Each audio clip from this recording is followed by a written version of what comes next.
Anne of Windy Poplars, Chapter 5. Anne, sitting at her tower window one late November evening with her pen at her lip and dreams in her eyes, looked out on a twilight world and suddenly thought she would like a walk to the old graveyard.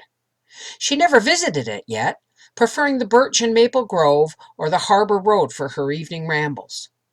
But there's always a November space after the leaves have fallen when she felt it was almost indecent to intrude on the woods. For their glory terrestrial had departed, and their glory celestial of spirit and purity and whiteness had not yet come upon them. So Anne betook herself to the graveyard instead. She was feeling for the time so dispirited and hopeless that she thought a graveyard would be a comparatively cheerful place. Besides, it was full of Pringles, so Rebecca Dew said. They had buried there for generations, keeping it up in preference to the new graveyard until no more of them could be squeezed in. Anne felt it would be positively encouraging to see how many Pringles were where they couldn't annoy anybody anymore. In regard to the Pringles, Anne felt she was at the end of her tether. More and more the whole situation was coming to seem like a nightmare. The subtle campaign of insubordination and disrespect which Jen Pringle had organized had at last come to a head. One day a week previously, she had asked the seniors to write a composition on the most important happenings of the week. Jen Pringle had written a brilliant one. The imp was clever, and had inserted in it a sly insult to her teacher, one so pointed that it was impossible to ignore it. Anne had sent her home, telling her that she would have to apologize before she would be allowed to come back. The fat was fairly in the fire. It was open warfare now between her and the Pringles, and poor Anne had no doubt on whose banner victory would perch. The school board would back the Pringles up, and she would be given her choice between letting Jen come back or being asked to resign. She felt very bitter. She had done her best, and she knew she could have succeeded if she had even a fighting chance. It's not my fault, she thought miserably. Who could succeed against such a phalanx and such tactics? But to go home to Green Gables defeated, to endure Mrs. Lynde's indignation and the Pye's exultation, even the sympathy of friends would be in anguish. And with her Summerside failure brooded abroad, she would never be able to get another school. But at least they had not got the better of her in the matter of the play. Anne laughed a little wickedly, and her eyes filled with mischievous delight over the memory. She had organized a high school dramatic club and directed in it a little play hurriedly gotten up to provide some funds for one of her pet schemes, buying some wood engravings for the rooms. She had made herself ask Catherine Brooke to help her because Catherine always seemed so left out of everything. She could not help regretting it many times, for Catherine was even more brusque and sarcastic than usual. She seldom let a practice pass without some corrosive remark, and she overworked her eyebrows. Worse still, it was Catherine who insisted on having Jen Pringle take the part of Mary Queen of Scots. "There's no one else in the school who can play it," she said impatiently. "No one has the necessary personality." Anne was not so sure of this. She rather thought that Sophie Sinclair, who was tall and had hazel eyes and rich chestnut hair, would make a far better Mary Queen than Jen. But Sophie was not even a member of the club and had never taken part in a play. "We don't want absolute greenhorns in this. I'm not going to be associated with anything that is not successful," Catherine had said disagreeably, and Anne had yielded. She could not deny that Jen was very good in the part. She had a natural flair for acting, and she apparently threw herself into it wholeheartedly. They practiced 4 evenings a week, and on the surface things went along very smoothly. Jen seemed to be so interested in her part that she behaved herself as far as the play was concerned. Anne did not meddle with her, but left her to Catherine's coaching. Once or twice, though, she surprised a certain look of sly triumph on Jen's face that puzzled her. She could not guess just what it meant. One afternoon, Soon after the practices had begun, Anne found Sophie Sinclair in tears in a corner of the girls' coat room. At first she had blinked her hazel eyes vigorously and denied it, and then broke down. "I did so want to be in the play, to be Queen Mary," she sobbed.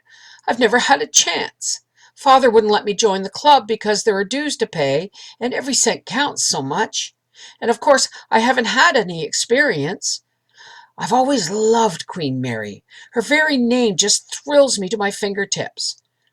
I will never believe she had anything to do with murdering Darnley. It would have been wonderful to fancy I was she for a little while." Afterwards, Anne concluded that it was her guardian angel who prompted her to reply. "I'll write the part out for you, Sophie, and coach you in it.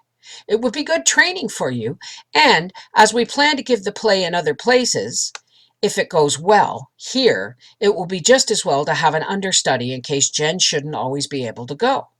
But we'll say nothing about it to anyone." Sophie had the part memorized the next day. She went home to Windy Poplars with Anne every afternoon when school came out and rehearsed it in the tower.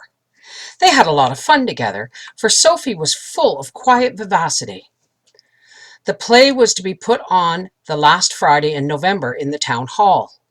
It was widely advertised, and the reserved seats were sold to the last one. Anne and Catherine spent 2 evenings decorating the hall.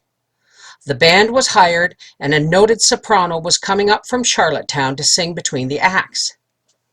The dress rehearsal was a success. Jen was really excellent, and the whole cast played up to her.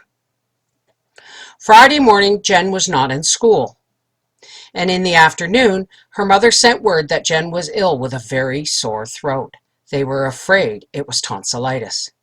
Everybody concerned was very sorry, but it was out of the question that she would not be able to take part in the play that night. Catherine and Anne stared at each other, drawn together for once in their common dismay. "We'll have to put it off," said Catherine slowly, "and that means failure. Once we're into December, there's so much going on. Well, I always thought it was foolish to try and get up a play this time of the year."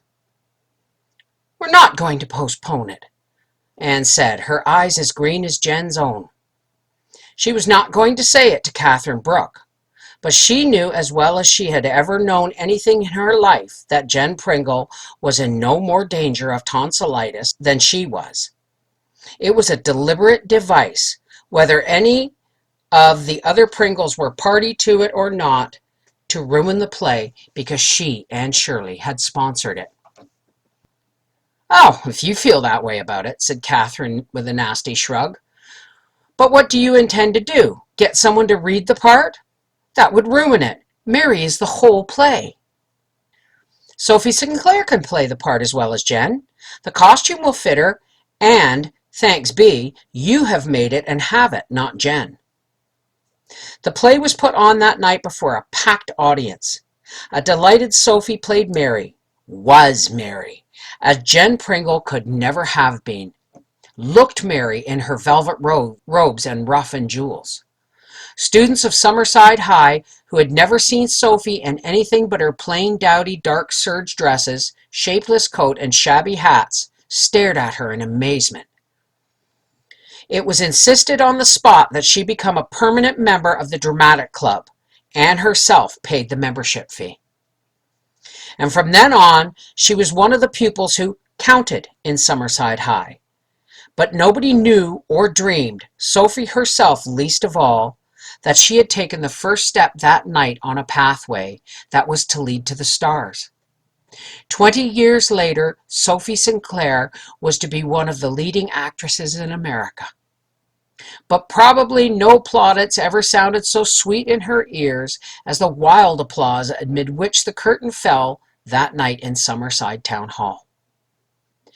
Mrs. James Pringle took a tale home to her daughter Jen, which would have turned that damsel's eyes green if they had not already been so. For once, Rebecca Dew said feelingly, Jen had got her comeuppance, and the eventual result was the insult in the composition on the important happenings.